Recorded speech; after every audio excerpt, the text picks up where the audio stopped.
what is even more exciting is the next game on this list.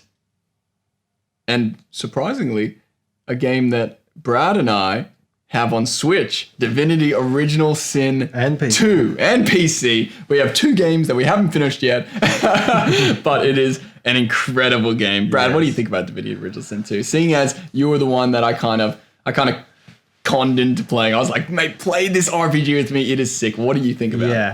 Yeah. Third time lucky for us. And lucky. Was it third? Wow. It was the third time.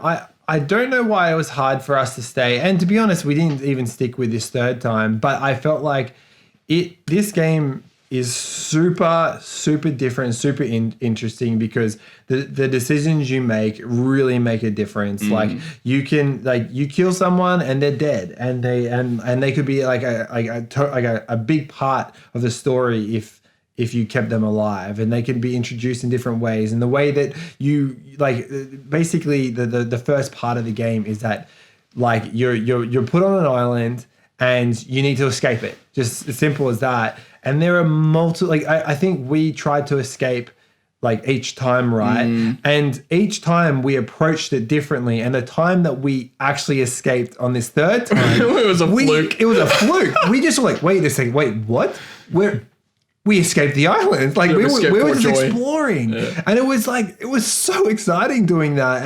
And just the things that you could do, there was just so many, I think the aim of the developers was anything that you can really think of, you can do within parameters of a top-down game. Well, so essentially what they wanted to do was make it the closest thing to Dungeons and Dragons that you can play. And I think they really 100% achieved that. Yes. Because the Divinity Original Sin 1 was already groundbreaking and people loved it, but then 2 just made that so much more clear that it is an RPG. You can do whatever the heck you want. As Brad said, you can kill whoever the heck you want. Yeah. And I think that's probably the first 2 times we stopped playing was because of probably me and Brad clashing. Well, it was a bit overwhelming, and also me and Brad clashing because I was like, man, I'm so keen on this world and building out good characters, building out good relationships, and Brad's like, oh, this person here, I'm going to steal something off them.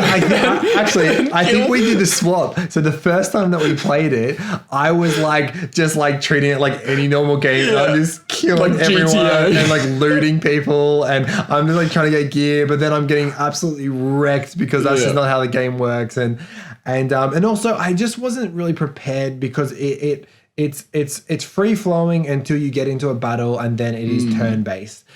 Slows you down. It slows everything down, and it's turn based, and so I wasn't quite mentally prepared for that type of gameplay. But then the third time that we played it, I was so methodical. I knew what we were getting ourselves into, and I knew that it was everything the battle mechanics that actually once you you turn your heart towards it, you actually really I loved it. I loved how it was just we were so tactical. I was like, okay, Justin, you do this, and then I do that, and then I'll run over here, and then I'll hide this guy there, and it was just and actually the way that you approach a battle, you can go, okay, we're about to encounter someone. All right, I'm gonna get my stealth person, get them invisible, then I'm gonna send them behind and get so that they can do backstab damage, and we just it was so fun to prepare for a battle. It was just there is so much more to the game that we really can't speak to, but the story was really cool. The gameplay was really cool.